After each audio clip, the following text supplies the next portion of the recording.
That was the worst day of my life.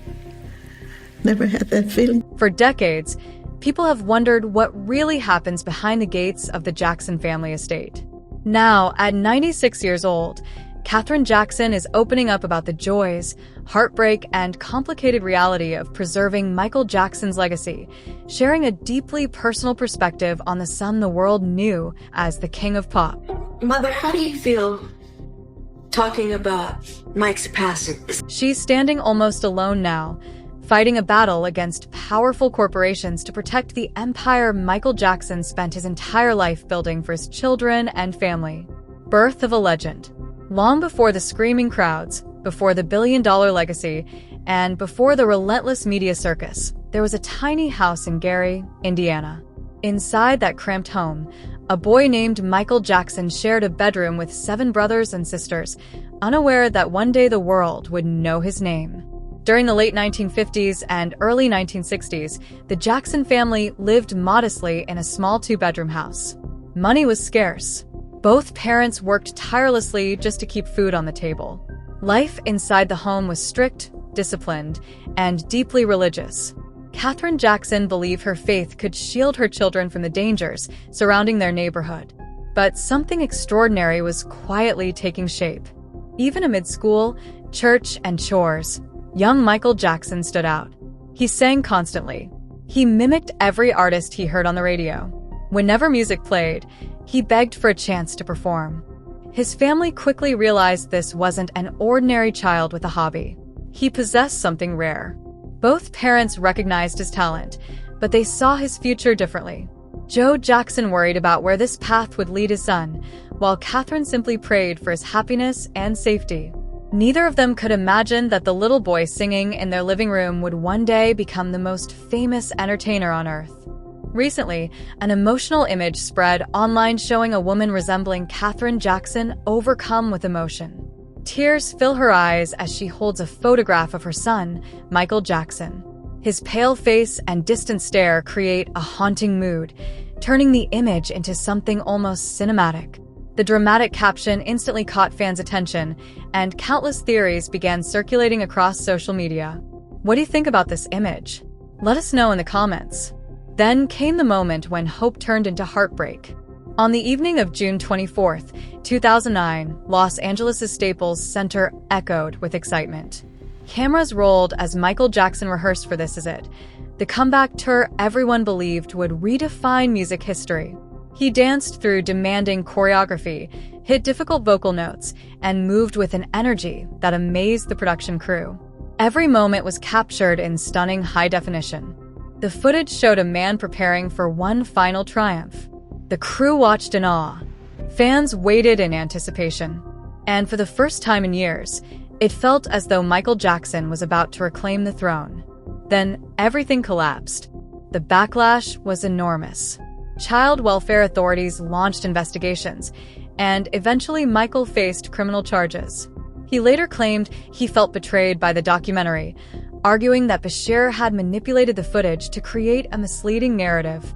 Other members of the family acknowledged that physical punishment was common during their upbringing. Joe Jackson, however, defended his actions. In later interviews, including conversations with Oprah, he insisted that strict discipline kept his children focused and away from trouble. He maintained that he had no regrets. She was told to come immediately. During the drive, she prayed constantly, refusing to accept what her mind was beginning to fear. Family members tried to comfort her, but nothing could ease the growing sense of dread. Then came the moment every parent fears. At the hospital, doctors confirmed the unimaginable. Her son was gone. He told her that emergency workers had been performing CPR on Michael Jackson as he was placed onto a stretcher. The moment Katherine Jackson heard those words, terror flooded her heart. Instantly, she knew something was terribly wrong. Another call soon followed. She was told she needed to get to the hospital immediately. As the car sped through Los Angeles, Katherine's mind filled with dreadful thoughts. A loving nephew sat beside her, trying to comfort her, encouraging her to keep praying and not lose hope. Katherine prayed desperately the entire way, refusing to accept what her heart already feared. Like any mother, she clung to hope, convincing herself that somehow everything would be all right. But the moment she arrived at the hospital, the nightmare became reality. The doctors confirmed her worst fear. Her son was dead. The fortress of family. The silence that settled over the family after the sirens faded felt almost unbearable. In the days that followed, Katherine Jackson made one thing her absolute priority: protecting Prince, Paris, and Blanket from the overwhelming media storm surrounding their father's death. A fierce legal battle quickly unfolded. In June 2009, Katherine was granted temporary custody of the children, giving them a desperately needed sense of stability amid chaos and grief. By August, a final custody agreement placed the children permanently in her care. The matter involving their biological mother, Debbie Rowe, was resolved peacefully. She received visitation rights without the need for a lengthy court battle. Meanwhile, the court did not appoint Diana Ross, whom Michael had named as an alternate guardian in his will. Instead, Katherine became the unquestioned center of the family. The entire household relocated to a private estate in Encino, focusing on healing wounds that no amount of fame or fortune could erase. Katherine devoted herself completely to her grandchildren, determined to honor her son's final wishes and give them the childhood that tragedy had nearly stolen away. Reckoning and restitution. A desperate attempt to treat insomnia became one of the most controversial medical cases in entertainment history. During the 2011 involuntary manslaughter trial, prosecutors laid out a devastating picture of medical negligence. According to court testimony, Dr. Conrad Murray, the physician responsible for Michael's care, repeatedly used powerful sedatives and the anesthetic propofol to help the singer sleep. On June 25, 2009, faced with Michael's desperate pleas for rest, Murray administered propofol inside the singer's bedroom, a drug intended for use in hospitals under strict monitoring conditions. When Michael stopped responding, panic followed. Prosecutors argued that Murray failed to act appropriately and attempted to conceal medical evidence before calling emergency services. The case shocked the world. In November 2011, a Los Angeles jury found Conrad Murray guilty of involuntary manslaughter. He was sentenced to 4 years in prison, with the judge condemning what he described as extraordinary negligence and dishonesty. The verdict brought a measure of justice to the Jackson family, but it could never undo the loss. Neverland under siege. One police raid transformed a place of fantasy into a global crime scene. In November 2003, authorities executed search warrants at Neverland Ranch. Television cameras captured every moment as police vehicles rolled through the gates of the property that had once symbolized childhood wonder and escape. Investigators seized documents, computers, photographs, and other materials connected to allegations involving Gavin Arvizo. The prosecution believed the evidence would support criminal charges. The defense argued the investigation relied on unreliable witnesses and aggressive tactics. Regardless of which side people believed, the symbolic impact was enormous. Neverland had always been more than a home. It was part of Michael Jackson's identity. The search shattered that image. Suddenly, headlines focused less on music and more on allegations, court battles, and controversy. Business partners grew cautious. Public relations problems multiplied. The illusion of privacy that Michael had spent years protecting disappeared forever. Secretive FBI files. When the FBI released hundreds of pages of documents relating to Michael Jackson, many people expected explosive revelations. Instead, the files told a different story. They revealed decades of extraordinary public scrutiny and relentless investigations into one of the most famous people on Earth. The documents showed that federal authorities had reviewed allegations connected to Michael in both 1993 and 2005. Yet investigators repeatedly stated they found no evidence supporting federal interstate criminal charges. The files also made clear that the FBI was not the lead agency investigating Michael's death. That responsibility fell to local law enforcement and federal drug agencies examining the medical circumstances surrounding the case. Attention quickly centered on propofol, the powerful anesthetic administered in Michael's bedroom. Medical experts almost universally condemned its use outside a hospital setting. To many, The tragedy was not the result of a grand conspiracy. It was a catastrophic failure of medical judgment, the deathbed deficit. When Michael Jackson died, another shocking truth emerged. The king of pop was reportedly drowning in debt. His sudden death plunged the world into mourning, but behind closed doors, lawyers and accountants faced an entirely different crisis. The man who had earned billions throughout his career was under enormous financial pressure. Years of lavish spending, expensive legal battles, loans, and the enormous cost of maintaining Neverland Ranch had taken their toll. Estate investigators discovered a complicated web of debts and financial obligations stretching into the hundreds of millions of dollars. Major lenders were closing in. Some of Michael's most valuable assets, including portions of his famous music catalog, had been used as collateral. The future of the entire Jackson family suddenly depended on who would control the empire he left behind. The answers to that question would be found not on stage, but inside courtrooms, contracts, and one of the most controversial estates in entertainment history. If you made it this far, please hit the like button. It really helps the channel. The Arizona disappearance. The battle over Michael Jackson's legacy finally spilled out into the open in July 2012, when Katherine Jackson, the family's matriarch, suddenly left California for a resort in Arizona.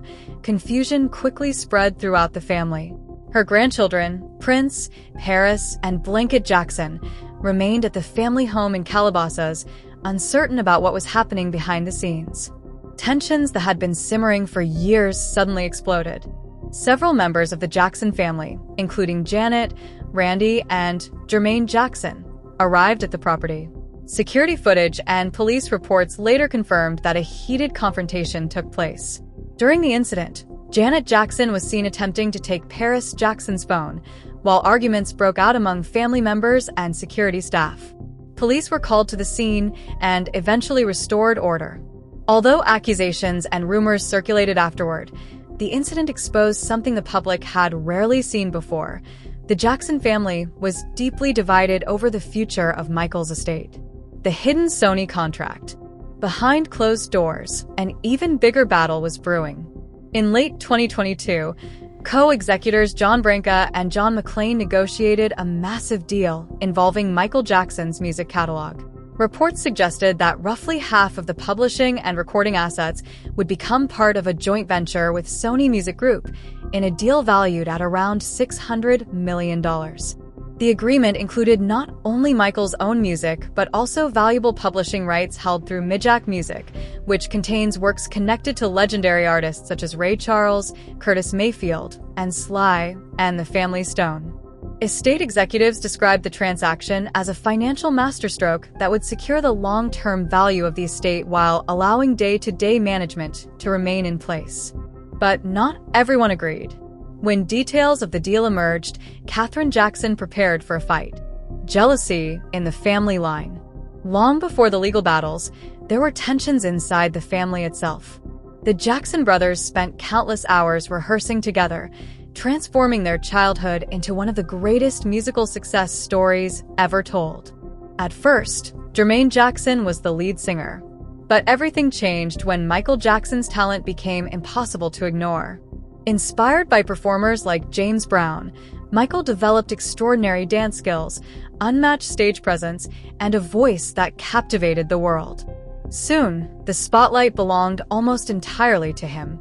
The success of the Jackson 5 became increasingly tied to Michael's popularity, and according to family accounts, resentment sometimes grew behind the scenes. Those tensions became public in 1991 when Jermaine Jackson released a song titled Word to the Bad, widely interpreted as criticism aimed directly at Michael. Michael chose not to respond publicly. His silence allowed his own legacy to speak for itself. Mom's 54th birthday. Not every chapter in the Jackson family story was filled with conflict. On May 4th, 1984, at the height of his fame, Michael Jackson paused his global success to celebrate the woman who had supported him from the beginning, Katherine Jackson. The family gathered privately at Bistro Garden in Beverly Hills. During the evening, Michael performed the classic song For the Good Times for his mother. Accompanying him was legendary country pianist Floyd Kramer, one of Katherine's favorite musicians. But Michael had one more surprise. Waiting outside the restaurant was a brand new red Rolls-Royce, decorated with ribbons. It was his gift to Katherine. Years later, Katherine recalled being overwhelmed with emotion and crying tears of happiness. For one evening, the pressures of fame disappeared. It was simply a son expressing love for his mother. The Mother's Rebellion. At 96 years old, Katherine Jackson found herself fighting perhaps the biggest battle of her life. After learning about the Sony catalog deal, she filed objections in Los Angeles probate court, arguing that the agreement violated what she believed were Michael Jackson's wishes. According to Katherine, Michael had repeatedly expressed how important his music catalog was to him and wanted it preserved for future generations. Her lawyers argued that transferring part of the catalog to a new corporate venture prioritized immediate profits over long-term family control. Estate representatives disagreed, insisting the transaction strengthened the estate financially and protected Michael's legacy. But Katherine refused to back down. At an age when most people seek peace, she found herself locked in a legal struggle against the powerful institutions now managing her son's empire. The grandson's betrayal. Then came an even more painful twist.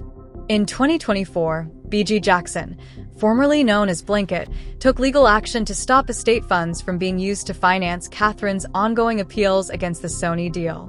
Initially, B.G. and his siblings had supported their grandmother's objections. But after the probate court approved the transaction, they accepted the ruling. B.G.'s lawyers argued that continuing the legal battle would only waste money, with little chance of changing the outcome. For the first time, grandmother and grandson stood on opposite sides of a courtroom dispute. Money, contracts, and legal battles had done what fame never could. They divided the family of the King of Pop, the dead king. Yet, even after death, Michael Jackson remained one of the most profitable entertainers in history. His estate continues to generate tens of millions of dollars annually through music, licensing, films, and merchandise. But despite the enormous revenue, control of his artistic empire largely rests with estate executives and corporate partners. Disputes over money, management, and inheritance continue to shape the Jackson family's future. The probate process remains complicated. Major decisions are made by co-executors John Branca and John McClain, whose authority governs the business empire Michael left behind. The King of Pop became immortal. But the question of who truly controls his legacy remains one of the most emotional and controversial chapters of all. Even so, the song ultimately carried Michael Jackson's creative fingerprint. He directed the vision, shaped the sound, and Janet Jackson trusted him to lead the project from beginning to end. But away from the cameras and the dazzling choreography, things weren't always perfect. Janet Jackson later admitted that tensions quietly developed between them during the filming of the music video. The distance that grew saddened her deeply, especially because their bond had always been built on shared dreams and family loyalty. Yet despite the disagreements, the song endured. It became more than a collaboration. It became a reminder that two siblings, carrying the weight of one extraordinary family name, could still create something unforgettable together. Years later, the track continues to attract millions of streams worldwide, introducing new generations to one of pop music's most iconic duets. But while the music lived on, the battles surrounding Michael Jackson's estate refused to end. Questions about trusts, inheritances, and control remained trapped inside a complicated probate process that stretched year after year, keeping the family locked in legal and emotional conflict. Because the story of Michael Jackson was never simple. It was a journey filled with brilliance and heartbreak. A life illuminated by unimaginable success, yet shadowed by controversy, pain, and battles that continued long after his death. Katherine Jackson's fight revealed how fragile family bonds can become when they collide with corporations, lawyers, and billion-dollar empires. The King of Pop became immortal. His music conquered time. His influence shaped generations. But the empire he built no longer belonged entirely to the people he loved most. His voice still echoes around the world. Yet the power to decide what happens to that legacy rests in other hands. And perhaps that is the final tragedy of Michael Jackson, that even after becoming larger than life, he could not protect the world he left behind.